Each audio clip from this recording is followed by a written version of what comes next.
Welcome to Variant, where we love comics more than I can't wait to talk about one of my favorite characters ever, Nightwing. I'm your host, Arris. Shockingly, in the 5 years since Variant started, we have yet to do a History of Nightwing episode, which is crazy considering how popular he is and how much of a fan I am of the character. With that said, I couldn't be more excited to start talking about Batman's first and arguably greatest sidekick, Dick Grayson, aka Nightwing. Let me first clarify that this episode will purely cover Nightwing and not Dick Grayson's time as Robin. If you want to know more about his time as Robin, be sure to check out our History of All the Robins episode. We'll drop that link in the description. As for Dick Grayson Nightwing, he was created by Marv Wolfman and George Perez, and first appeared in Tales of the Teen Titans issue 44 in July of 1984. But that wasn't the first overall appearance of Nightwing as a character, so what was his origin? Let's take a look. The very first Nightwing was created by Ed Hamilton and Kurt Son, and first appeared in a story called Superman in Kandor in Superman issue 158 in January of 1963. This story began in the Kryptonian city called Kandor, which was shrunken and preserved in a bottle by Brainiac.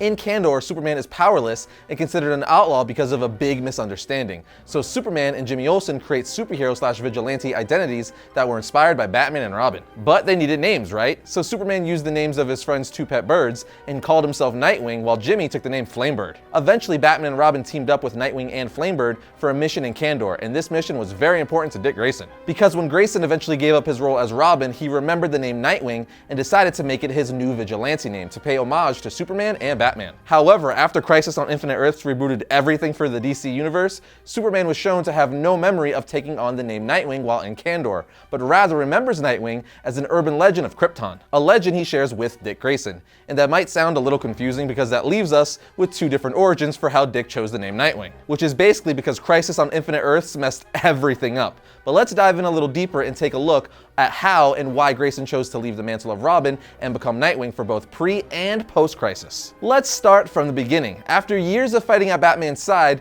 Dick felt that he was ready to fight alongside other heroes his own age as well. So he teamed up with Kid Flash, Aqualad, Wonder Girl, and Speedy, forming the Teen Titans and eventually becoming the team's leader. Not long after, Grayson realized that he'd grown and no longer needed Batman's help. So in order to discover his own place in the world, he decided to leave his role as leader of the Teen Titans and his role as Robin in general. But poor Dick just couldn't catch a break, because even though he was out of the hero business, he was still attacked by Deathstroke, who was hunting down the Teen Titans. And this of course forced Grayson to return to crime fighting. So he pulls a costume that he designed out from under his bed and says, "What's strange is, both name and costume are based on other people, both mentors and friends. The Batman taught me, guided me, trained me. What I am, I owe to him. What more can I say? And Superman, I grew up in your shadow too. You taught me honor, selflessness, and the true meaning of the word hero. A long time ago, you used the name I've been thinking of. It was the name from your Kryptonian heritage." And just like that, he became Nightwing and leader of the Teen Titans once more. Well, pre-Crisis Nightwing, that is.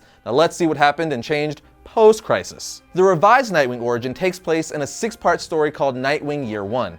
Batman fires Dick from being Robin due to him not giving his all as Batman's partner. Not because Dick didn't want to, but because he was preoccupied with college and the Teen Titans. Batman literally says to him, "This is a war, Dick. Robin is my second, my lieutenant. Anything less than total devotion to this cause is simply wasting my time." Then he says, "I'll say it again, you're fired, Dick. Get out of my cave." Dick then ends up getting advice from Superman about what he should do next, the fallout between him and Bruce, and his future. During their talk, Superman started telling Dick about a hero on Krypton that existed way before his birth. This man was cast out of his family also, but he dreamt of justice. He dreamt of helping the weak just like Dick. Superman goes on to tell him he dreamt of showing his family that he was better than they gave him credit for. So he used his talents and his skills to fight for those who couldn't fight for themselves. After Superman tells Dick this story, Dick asks the hero's name, to which Clark says no one knew his real name. He was called only Nightwing. And of course the rest was history. Dick liked the name so much he decided to adopt the name as his new vigilante name. Thus Nightwing was born.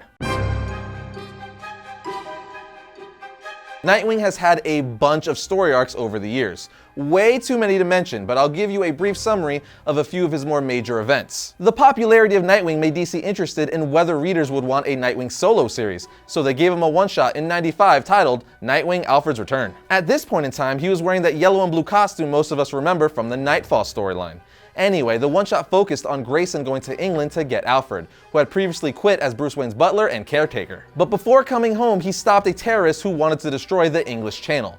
This one-shot became very popular and people wanted more Nightwing solo adventures, so DC gave him a miniseries in September of 1995. In this 4-issue miniseries, Dick is considering permanently retiring as Nightwing when Alfred finds family papers that reveal a possible link between the murder of the Flying Graysons and the Crown Prince of Kravia. Not surprisingly, Grayson quickly changes his retirement plans to pursue the truth. I also have to mention that the second issue of this miniseries is where Dick got his now iconic blue and black costume. It was given to him by Batman's chief mechanic and costume maker, Harold. Anyway, after the huge success of this miniseries, Nightwing was finally given his own ongoing self-titled series in 1996. This new series set up a lot of Nightwing's most popular continuity, like him moving from Gotham to Bloodhaven, after which he realized that Bloodhaven was a lot like Gotham before Batman arrived on the scene, full of corruption at the highest levels of power. It seemed to be that whatever was too awful for Gotham would end up there, and he quickly finds that the city's corruption leads directly to the crime lord Blockbuster. So Dick rented an apartment as a base of operations and took a job as a bartender to better keep track of criminal activity. Jumping ahead a bit, we arrive at Infinite Crisis.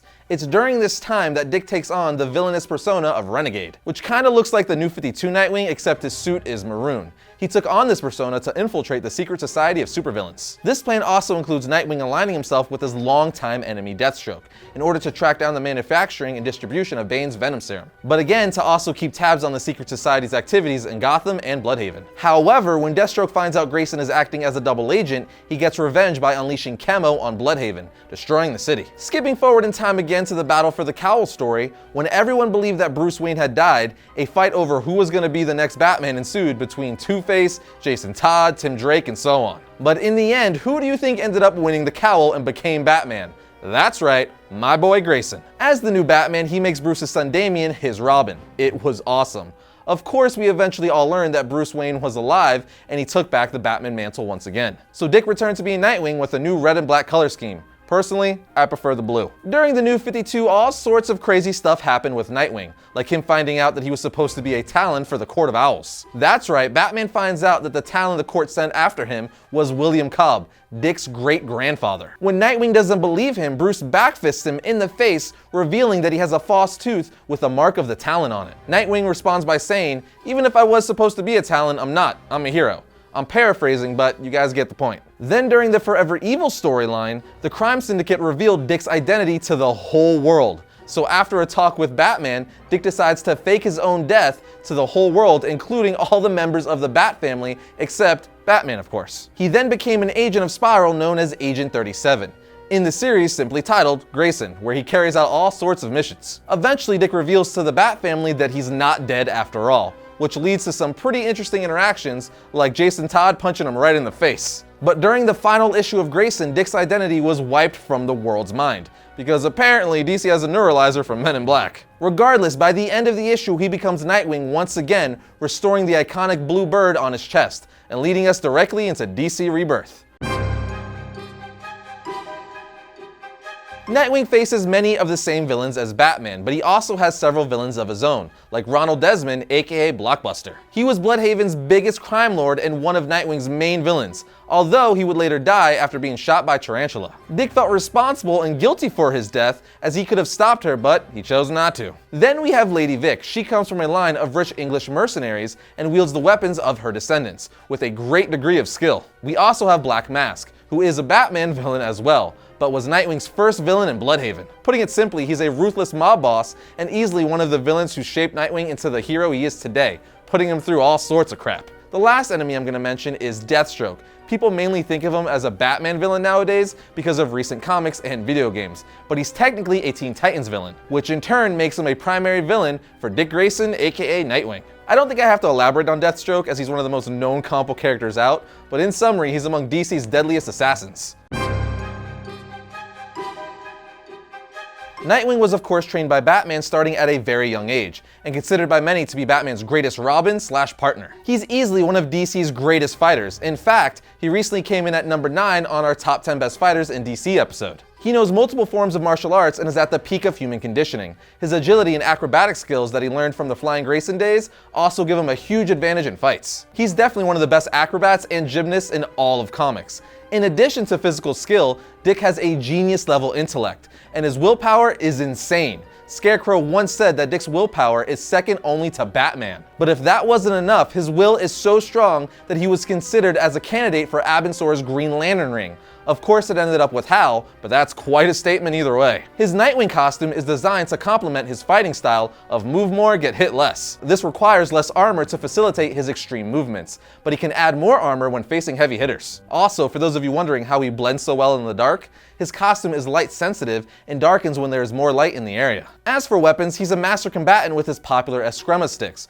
which he carries on his back. He also carries a grappling gun, wingdings, which are his version of batarangs, and an array of other weapons and gadgets. Finally, I have to mention that Nightwing is a massive ladies' man, which some might consider a superpower. For real though, he's always been depicted as the Zac Efron of the DC universe, being quite popular with the ladies. Having said that, Barbara will always be his boo.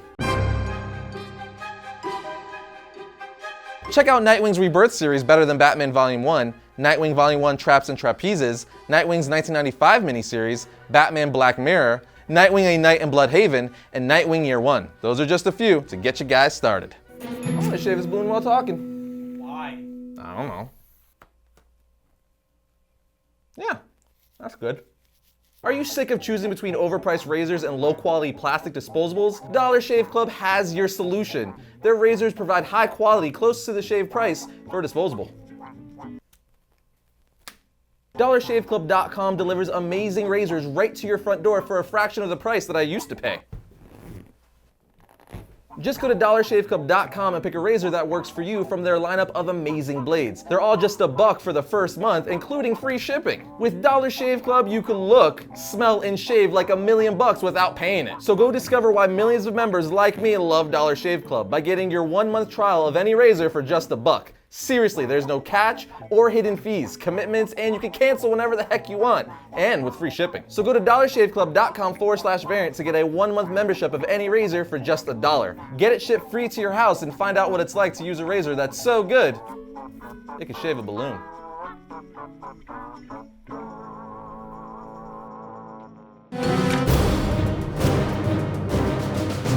First up for Wednesday, September 20th, we have Venom issue 156. Venom has found himself caught in Kraven's crossfires. The last time this happened, Flash was wearing the Venom symbiote, but how will Eddie fare? Here we have Peter Parker, the Spectacular Spider-Man issue 5. In this issue, Spider-Man's newest ally, the Mason, falls prey to the Vulture. Now we have Invincible issue 140. This is the end of all things, part 8. Thrag has done the unthinkable again and pushed Mark to his breaking point. With that said, it's crazy to think this only has 4 issues left. And finally, we have Nightwing Volume 3, Nightwing Must Die. This is the Volume 3 trade of Nightwing's Rebirth series, and I must say, read it if you're a Nightwing fan in any shape. And that brings another episode of Variant to a close, but remember to head over to VariantComics.com to chat with the rest of the Variant Nation about today's episode. But with that said, I'll see you guys next week when I talk about all things comics.